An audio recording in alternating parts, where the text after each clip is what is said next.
3, 2, 1, 0. All engine running. Whether you've been married 1 or 20 plus years, at some point, you realized you were married into crazy. And that's what our podcast is all about. We offer love, laughter, and a dose of reality as we unpack this crazy thing called marriage. So sit back, relax, and get your ear hustle on. It's time to start the conversation. All right, let's go.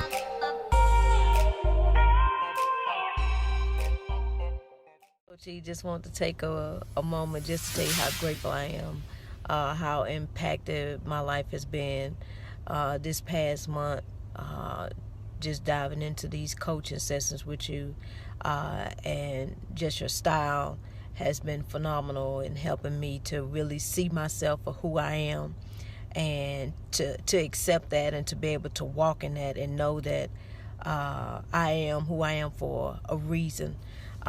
And I am just super grateful, super thankful just for you pouring into me and pulling things out of me that I knew were there, but just to know how to tap into them. And so I'm super grateful for the personal coaching.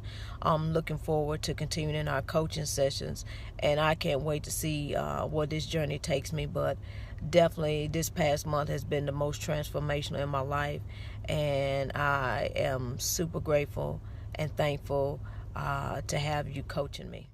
Welcome to episode 117 of Married into Crazy with Snooks and Lovey. I'm Lovey. I'm Snooks. Why are you looking at me like that? You're looking at me like you're about to do something. Look, Really? I never know what she's going to do.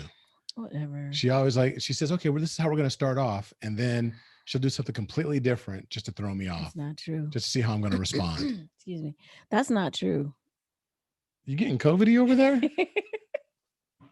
Look, did you guys hear that? Okay, so look, first off, we're coming back from Thanksgiving, and we had a wonderful Thanksgiving. It was loud, it was boisterous, and no, we didn't throw a party. No, we had no more than 10 people at our house. It was just our children, our 3 grandchildren, and my brother-in-law, and 2 of his kids. That was it. But our grandchildren ran this house. Isaiah, God bless him. Yeah, I mean, those of you that have been with us for a very long time have heard the trials, the tribulations. You were here when he was born prematurely, and the micropreemie, 3 months in the hospital, and NICU, all of that. Well, that little dude has become a little baby terrorist. He is in this house, he's daring people to stop him. He's literally the Tasmanian devil. Oh my goodness. Literally. And I'm like, dude, Gigi, love you, but I promise you, I will get with your program. He looked at me like, Gigi, you ain't gonna do nothing. Here's the funny thing. He is such a miracle. He had hemorrhaging on both sides of his brain. I forget the classifications, but one of them was the worst classification for a long period of time. And the other one started off as a low grade hemorrhage, but then progressed to a higher grade. And then somehow or another, it reversed. I don't say somehow, prayer. For those of you that were out there praying, and then our families that were praying, and our prayer warriors that are out there, that's what reversed it. But this little guy is off the charts when it comes to his intellect. I'm not just saying that because I'm Papa. I'm saying that because this little dude, he knows that he'll reach for something, and before he touches it, he will turn his head to look to see if anybody is watching him, because he knows. He's only about 13 months, 14 months old? He's 15 months. See, I don't do that. I just he's a year and some change. He'll be 16. So, yeah, but he'll start to touch something, and then he'll look around like, is anybody looking? And then he'll do this little sly smile, and then still reach. This little dude, he knows exactly what he's doing. He's funny too, because so we have stairs, and we normally put the baby gate up, but his sisters were here, so they're running up and down the stairs. And so I'm like, Isaiah, no, don't climb the stairs. And he knows exactly what I'm saying. So he stops and he'll sit down. As soon as I turn around, he starts trying to go up the stairs. I won't say trying to go up the stairs, but he climbs up the stairs. So I was like, Isaiah. And I'm standing there looking at him. He starts crying because he doesn't know how to get down. I said, come here. I didn't realize. I was like, come here. But he couldn't come. I had to go and get him. So he's putting his arms out, and he's starting to get upset because I'm like, I'm not going to pick you up. Come So on. funny. So funny. Well, of This course, little I guy. picked him up, but he climbed on top of a box. I watched him climb on top of the box, and he stood there, and then he starts looking around like, "Oh shoot, I can't get down." And I'm standing right next to him, but I'm just outside of arm's length. And Kiana starts laughing. I said, "Look at him. He's getting upset because he doesn't know how to get down." And so she was like, "Sit down, sit down." And he starts, baby fussing, whatever. So he starts like reaching out for me, and I moved my leg. I was like, "Nope, you shouldn't have got up there." I said, "You shouldn't have got up there." So I'm standing there watching TV with the girls. Of course, I'm right there so that if he makes a So move, you're watching TV and you let him sit up there and cry on the box. I did. I was Mm. right there. Look, Don't you won't get up there again? meanwhile, I'm in the background. Papa got you, man. Remember, Papa's the one that saved you. Oh Lord, today. No. Look, I know you don't want to hear grandparent stories. For those of you that Anyway. are married, it's one of those things where, as you know, we're coming up on our 24-year anniversary in January. Mhm. And so what we want to do is really talk about some of the things that helped us get here and what keeps us from kicking the other one out at this point in our relationship. Whatever. Well, what I kind of was, we talked a little bit about Thanksgiving and how we had a great Thanksgiving, but there was we received some very sad news. Someone that was very close to us, he committed suicide, and it was a shock to us, and it just makes me think about the people who are struggling. I know that a lot of times, I won't say a lot of times, but I know that holidays are hard for some people Mhm. for various reasons. Maybe they've lost someone, or they're by themselves or whatever. But it's during this time of year that it seems like people start to struggle a little bit more. So one thing for even us personally, Thursday is our son's birthday, but it's also the second anniversary of our nephew and godson, Isaiah, when Isaiah committed suicide. Right. And he was struggling with depression, and the person that committed suicide, he struggled with depression, and he struggled with depression for years.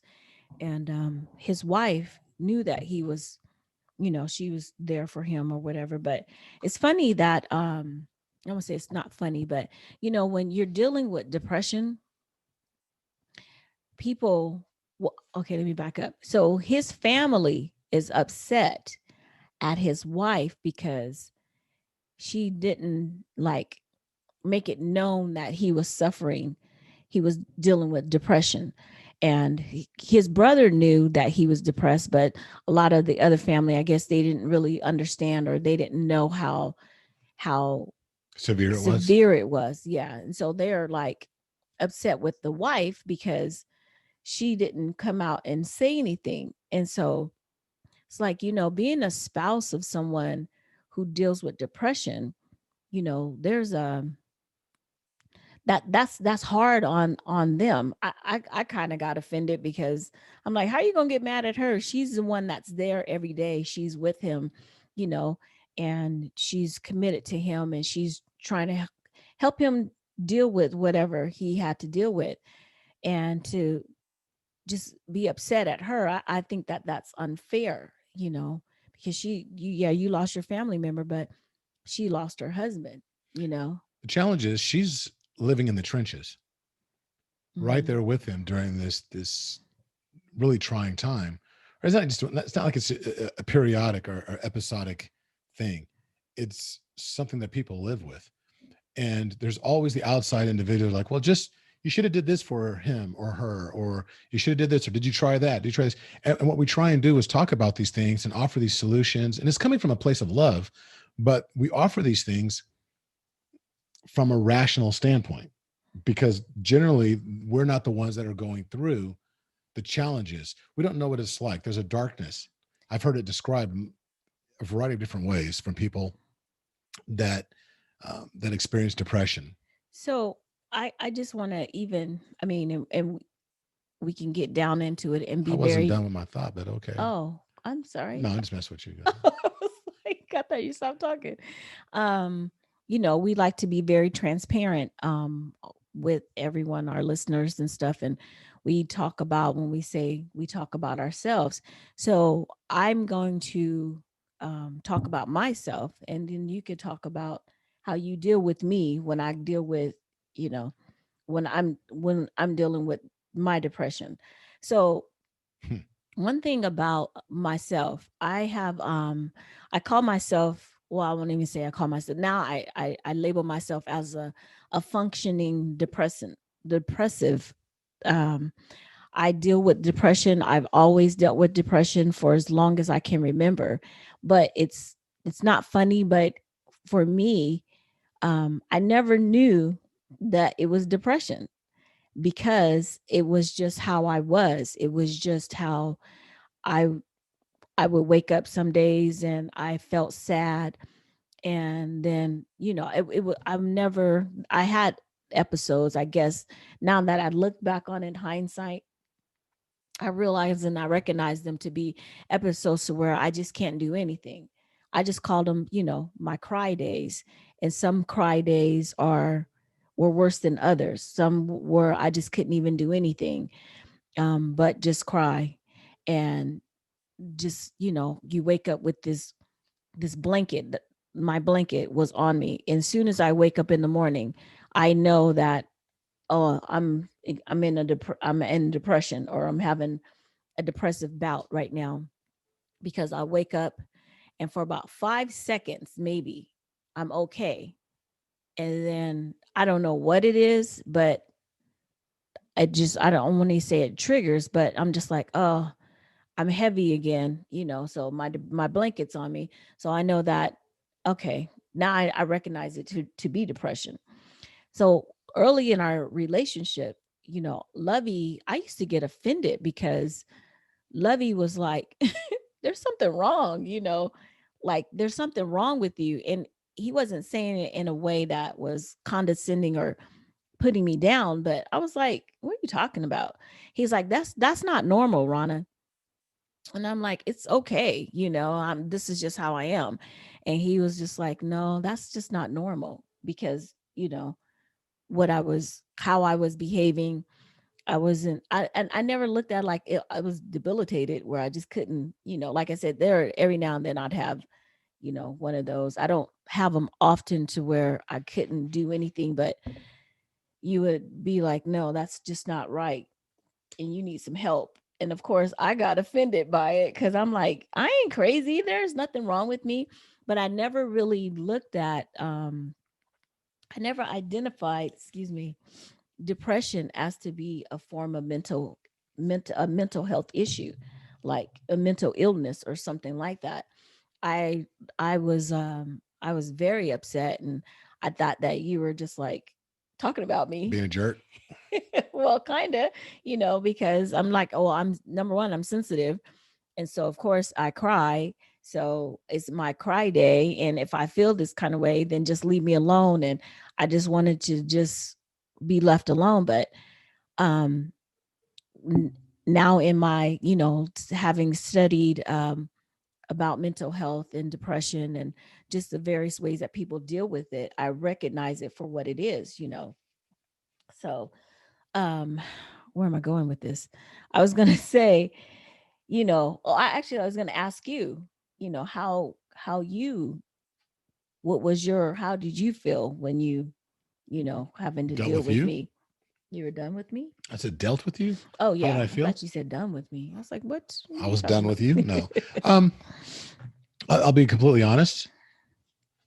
It was, you feel helpless because you know that and it's not that there's something wrong with you, and it's not that you're not normal. It's just that you're not the you that I've been used to. Something was off, something was amiss. And there was a sadness that just seemed pervasive. And then it would go away.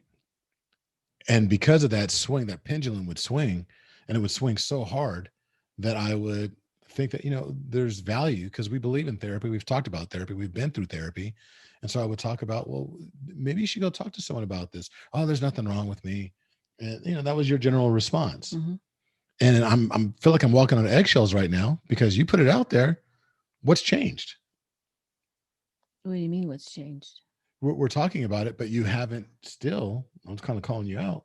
You still haven't gone to see a therapist or see anyone about the depressive moods. And I think you've put countermeasures in place. Mm-hmm. And like you said, we've come up with those terms like cry days, what have you. You just need to get a good cry in. And I've heard other people say the same thing. But the challenge is that there's only so much self-help that I believe that an individual can do. And we as human beings have a tendency to think, oh, I got it. Because society tells us time and time again, oh, just put yourself up by your bootstraps. Well, okay. So that's fair, but I never looked at it like I need medication because I mean, there are let me stop you there. Therapy or going to see somebody does not equate to medication. I know, but okay. When you were talking to me about it, that was the one thing that you kept talking about was, I need medicine or, I think you're clinically depressed and I think you need to get some, I said it helps have a discussion, talk to somebody. And I did when I went to counseling by myself. I did go to counseling and she was like, okay, maybe you need to be on something. And I was like, no, because in my ignorance, I felt like I did not want to be on something that would alter me and make me not be in control of me, if that makes any sense. I felt like, well, if I take medicine, it's just gonna change my response and just thinking about taking something that was intimidating to me. So I didn't do it. But I also believe in, like you said, there's psychotherapy, which is talk therapy. And it's you learning how to treatment techniques and that kind of thing. Coping mechanisms and so Coping forth. mechanisms. Yeah. Talking about what the emotions are, changing, how what the thoughts are, the behaviors and just that kind of stuff. So I started really looking up on that stuff and I started studying it. And I feel like I got a handle on it because I still go through depression. I deal with it, but I don't know. Have you seen, No, it's nothing like it was in the past. So, but with that being said, I finish my thought. Go ahead. I'm sorry. I was like, okay, I get to ride in the sidecar. I'm just going to cut you off every time you try to talk. No, I was just going to say that you are much, I don't want to say better because it gives this connotation that something's wrong with you. And and that's not that something's wrong with you. It's just that sometimes it just seems a little off. Like you're 100% self, which is okay. I think we're all off in certain areas. But I do also believe that this time of year brings a level of anxiety, depression, melancholy that isn't around the remainder of the year. I was speaking with earlier today. I had a coaching session with one of our clients, and she deals with this all the time. Not as a person that's depressed, but dealing with the ramifications of people that are suffering from severe depression, and then they do the ultimate danger to themselves, committing suicide, what have you. And she was saying that depression contributes heavily to the homicide and suicide rate where she's at. And she's in a position to where she has to deal with death a lot in her role.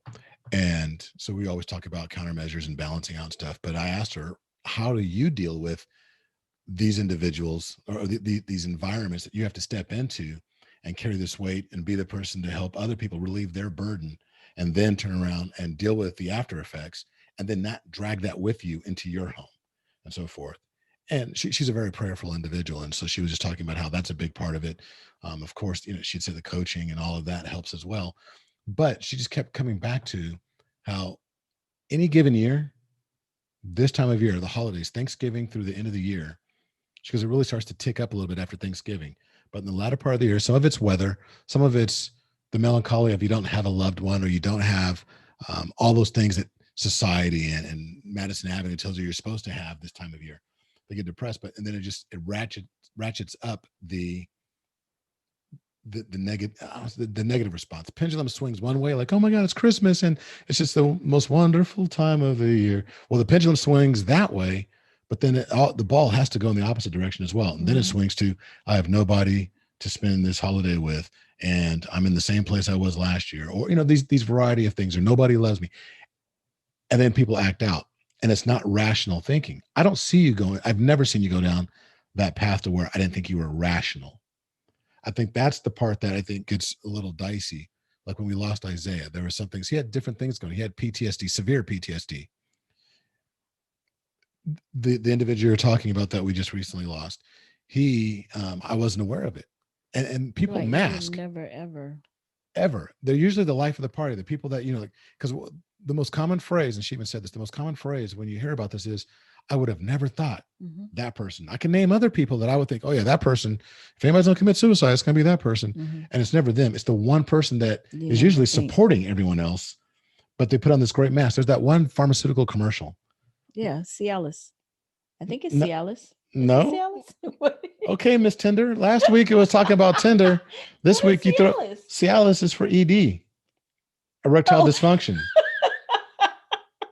Okay. Sorry. But you're talking about the one with the fan at the church van. I call it. But yeah, but it's the one where they put the mask up. And she's smiling. Yeah.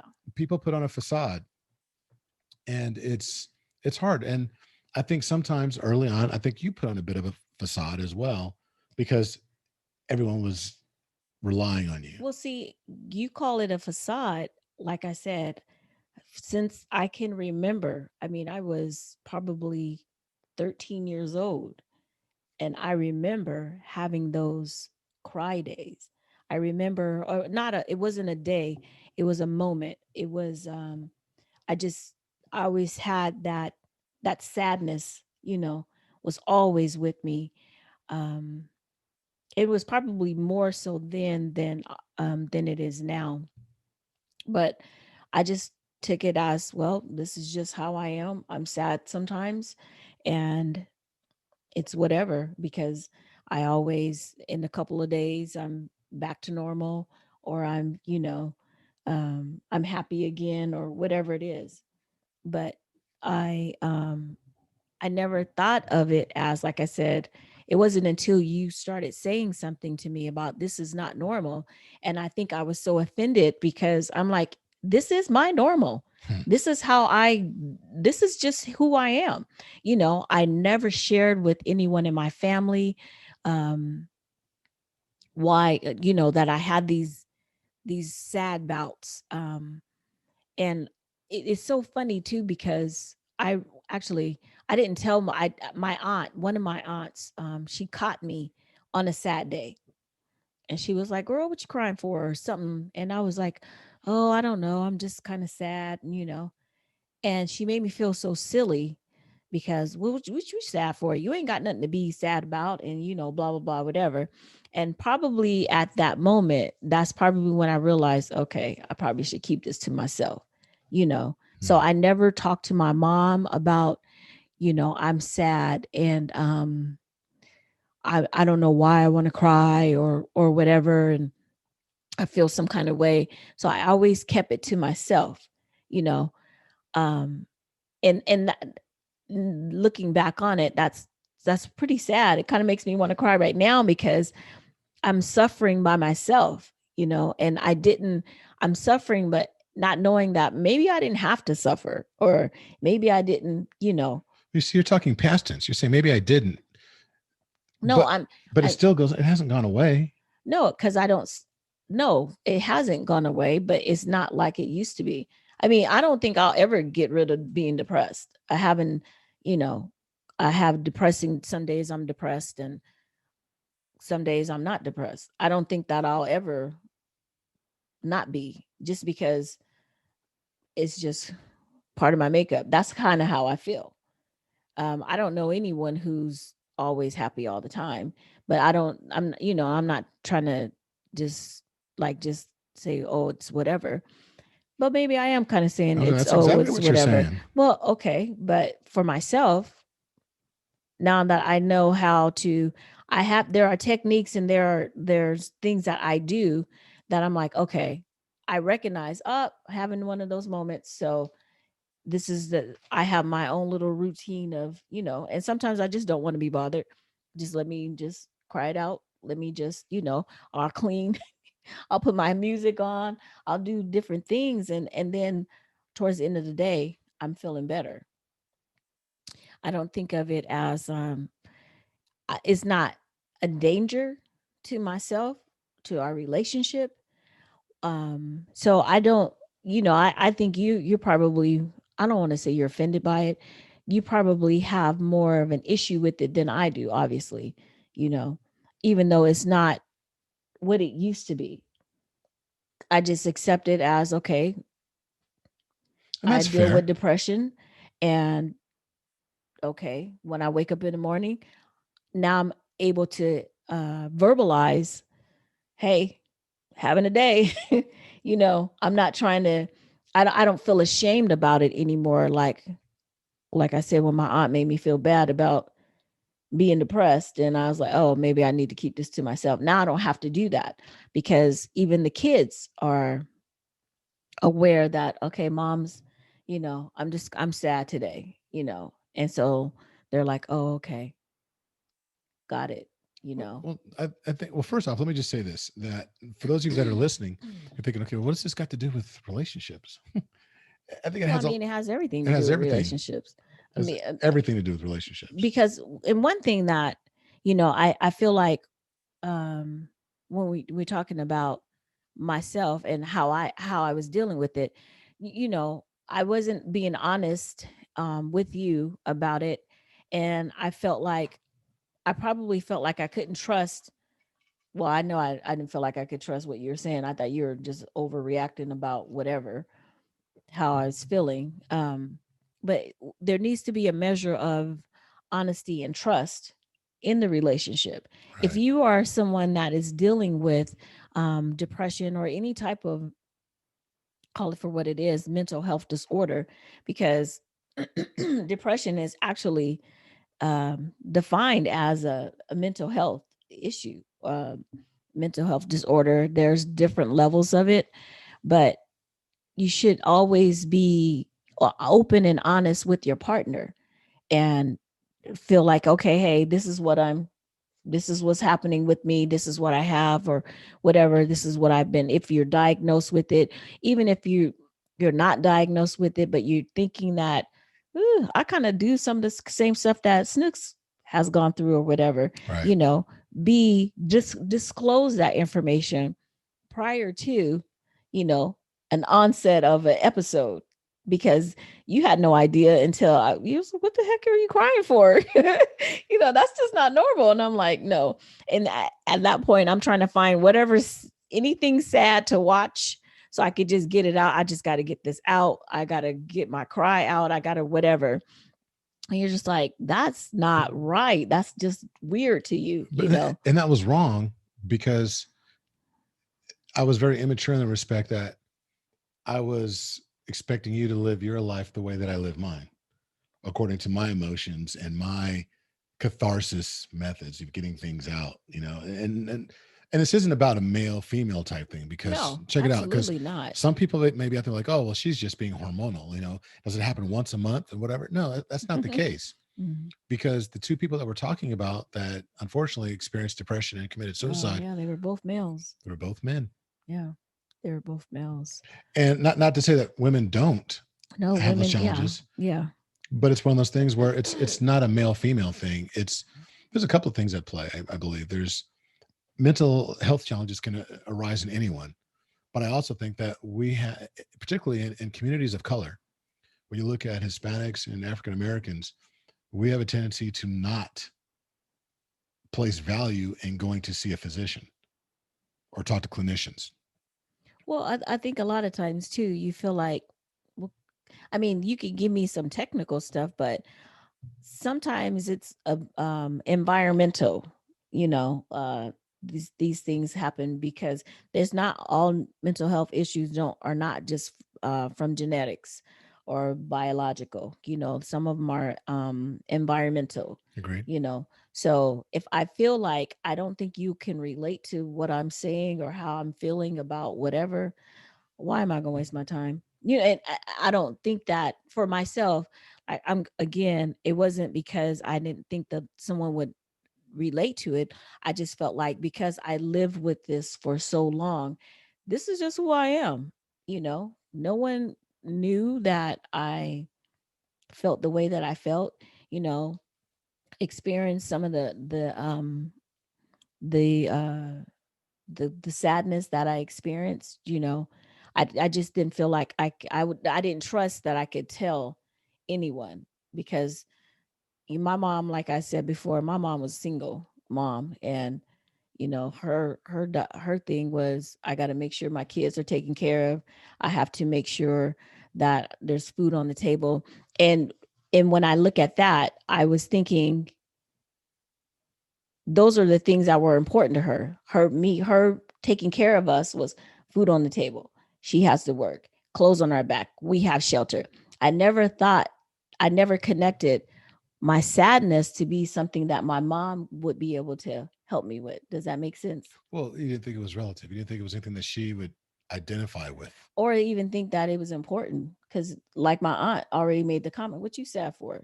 You know, you don't pay no bills, you don't have blah blah blah, you don't you all your needs are met. So why would you ever be sad? I can see that. You know, and one thing though, I feel like it was a blessing for me, and I really feel like it was a blessing for me to experience that so early and identify something is not lining up because now I have children and I can tell with my kids, okay, there, what's going on? You know, why are you feeling this kind of way, or why are you sad about whatever? You know, so when they started, or Shanti more specifically, started having crying bouts or feeling sad, I'm like, okay, I'm recognizing some of these behaviors of things that how I felt, and so I was able to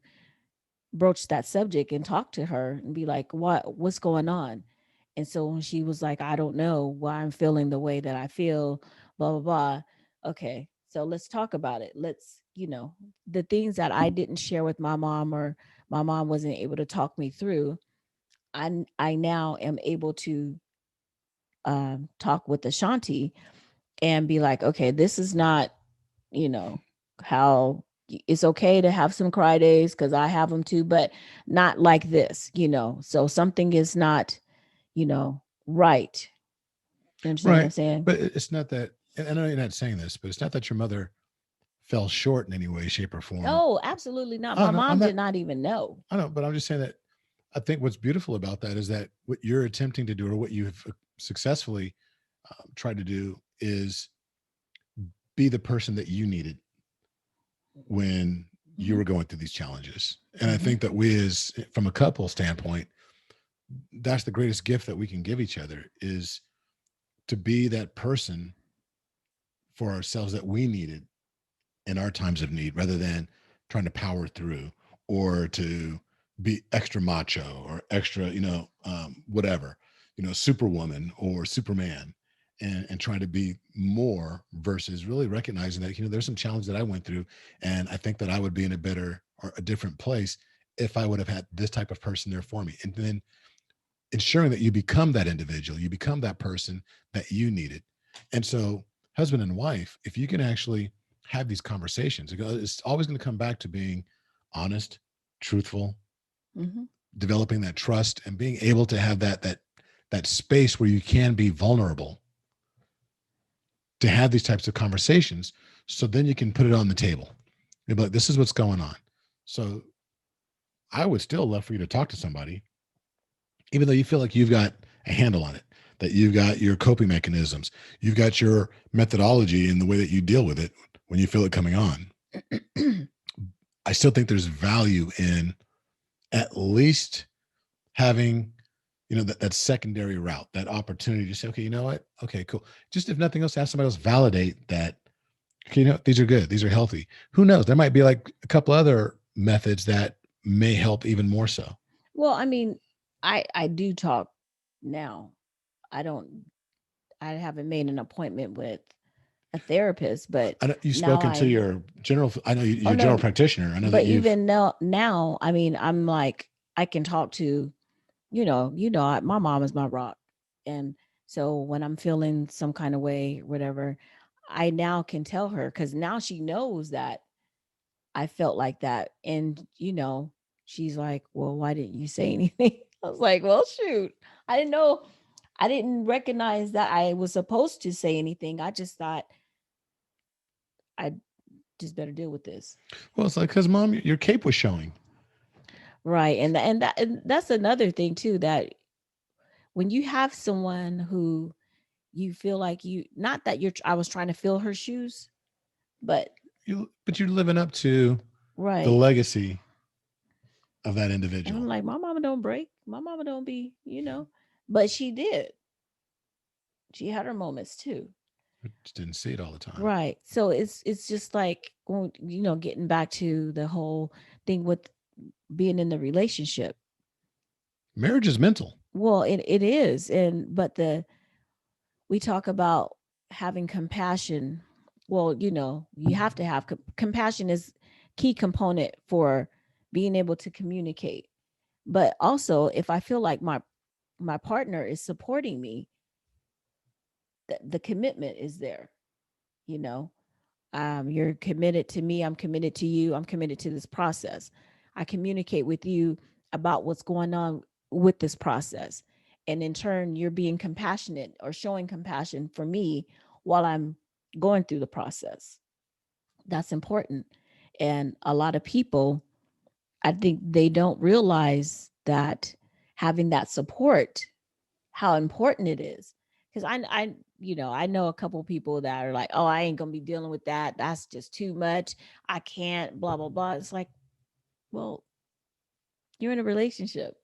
So if I'm having a bad day, you having a bad day.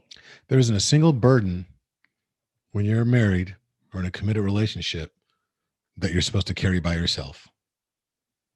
There's not a single, I don't care what the burden may be, finances, relationships, spiritual, sexual, um, parenting, there isn't anything. It's not supposed to be that way, because when you come together as a couple, it's all about coming together and being a couple. It's not that you lose your identity, but if you take a burden, a rock, and you put it on, like right now, the way we're sitting right now, if I was to put something on my shoulder and I could not get it up, you coming over next to me and bracing it with your shoulder and we hold it together. Now we've evenly distributed the weight to where now that burden that was just insurmountable for one person becomes manageable for the two of us. Yeah. Support is important to recovery. I like that. It I'm really glad you is. like it. And it's also one of those situations or those things that we need to think about more often. I think so many times we try and tackle things one on one. Mhm. Oh, I'm not going to bother her with this, or I'm not going to bother him with that. Or I know if I say this to him or if I tell him about this, he's just going to get angry. Or we make a lot of assumptions. And some of those assumptions may be based on truth, on experiences Past from the past. experiences. But that trust, if the trust is there, if the foundation has been laid, you've just got to keep putting more and more trust in that foundation. And that's something that we really want couples to walk away from this particular podcast and know that, number one, marriage is mental, because there's so many things that you go through. Everyone gets all caught up in the lovey-dovey physical part. She looked good. He looked good. Oh, they look great on their wedding day. Don't they look good together? That superficial stuff, gravity always wins. So there's going to come a point where this is going to sag. That muscle ain't going to look like it did a while ago. Things happen. And there's stress, there's a variety of different things, but you have to understand that the way you have like we're coming up on 24 years of marriage in this upcoming January, this next month. The success of our marriage, and we're not on any pedestal by any means, but the success comes from the mental aspect of it, the working through it, the mental fortitude to get through the storms. Mm-hmm. Getting through the storm is not some kind of feat of strength. It's not that you've got to swim through any movie you watch that's disaster oriented.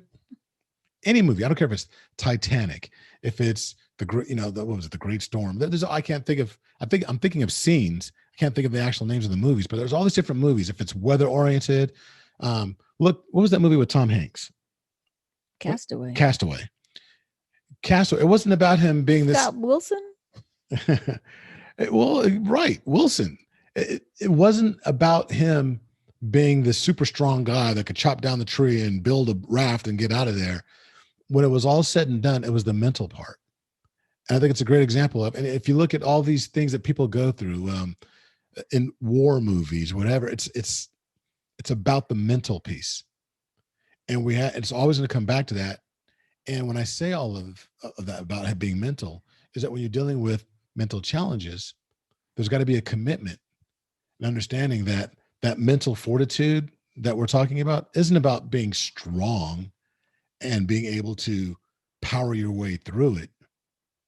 Realistically, it comes down to being vulnerable. The strength is in the vulnerability. Well, yeah, you have to recognize when, like you said, we always think we have to power through and we have to do it ourselves. We have to recognize, like you always say, when we can't do it, when we need help, when I can't support, when I need you to come over here, or I need you to I need to make the phone call. I need to call the lady or whatever. The strongest thing that you could ever do is say, I need help. Amen. And we don't put enough emphasis on that part. So much is about, and he did it all by himself. And so what happens is a lot of times, if I'm someone who's struggling, I feel like if I'm someone who's struggling and there's another person that's struggling, and all the emphasis is placed on how this one person that's struggling did it all by themselves, that's not going to make me want to go out and get help, because that is going to make me look worse. Like, oh, well, and that just puts more on me. And now I'm further depressed, or I'm more, we have to recognize when we are at our limit and say, hello, honestly, I need help.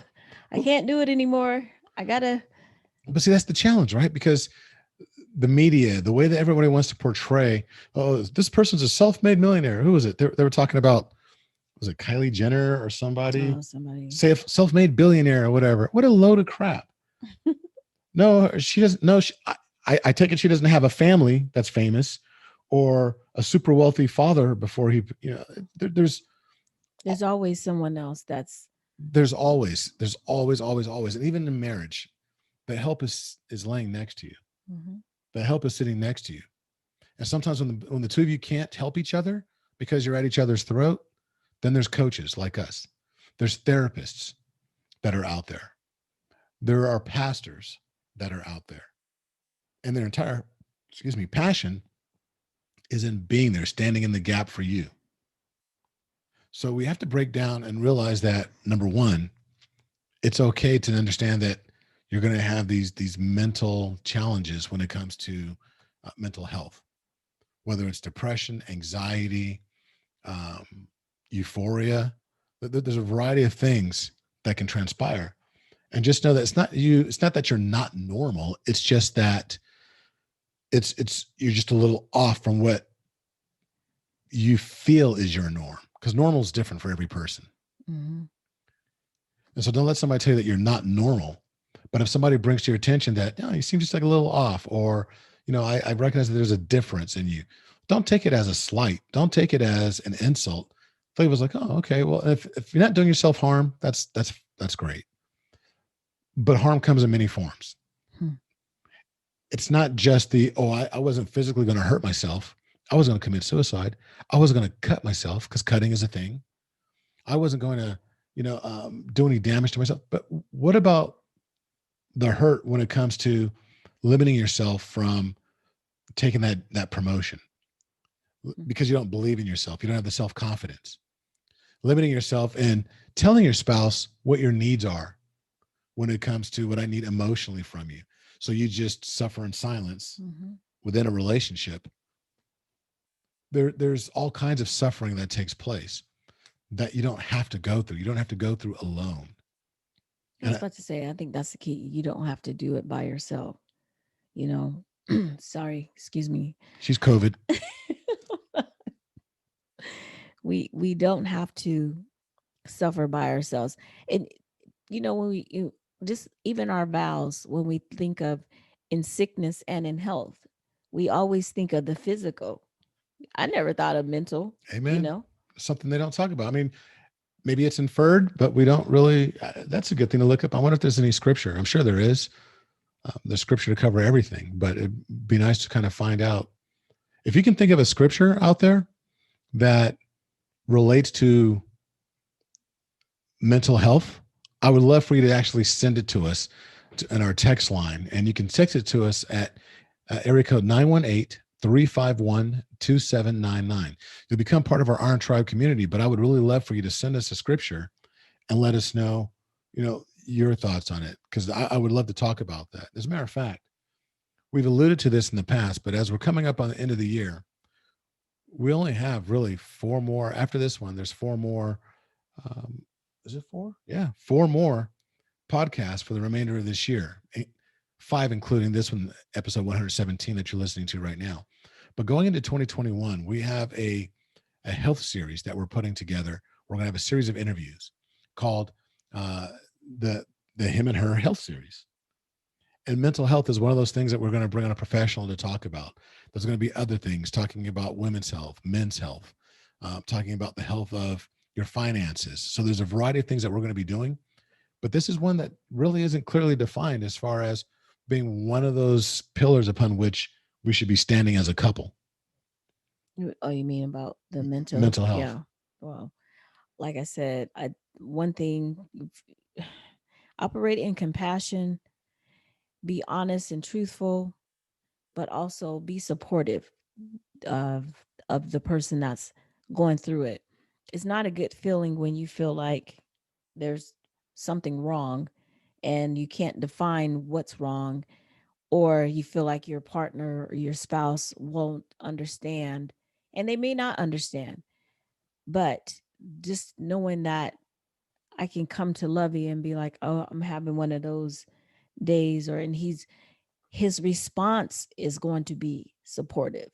His response is not going to make me feel worse than I feel already, because unfortunately that's something that can happen, and then it just can send you over the edge. And that's one thing we don't want to happen for anybody, anyone at all. So I think this is one of those times where we want to bring it to a close. And Snooks, where is the I Can for couples? She lost it. Really? I lost it. So we're going to do 2 for the road. And this is the part where we actually use the I Can for couples to give you an affirmation to kind of focus on for the remainder of the week. 1 for one spouse, 1 for the other. And so she pulled hers. I need my spectacles. Get your spectacles, girl. Get your eyes. Okay. What does yours say? I can tell my partner how much I love him or her. Mine says, I can gaze at my partner and just smile. I love you. I love you too. All right. So we did it. No. This is the part. So for the audio of the podcast, those of you that are listening, the podcast in your car and your headphones, wherever you're at, what you're going to hear now is 8 minutes and 46 seconds of silence. Oh, before we do that, I just want to say just prayers for a family, Adrienne Bird. She's one of my favorite authors. I just found out today that she passed away last month. I'm devastated. And so just want to pray for her family. Okay.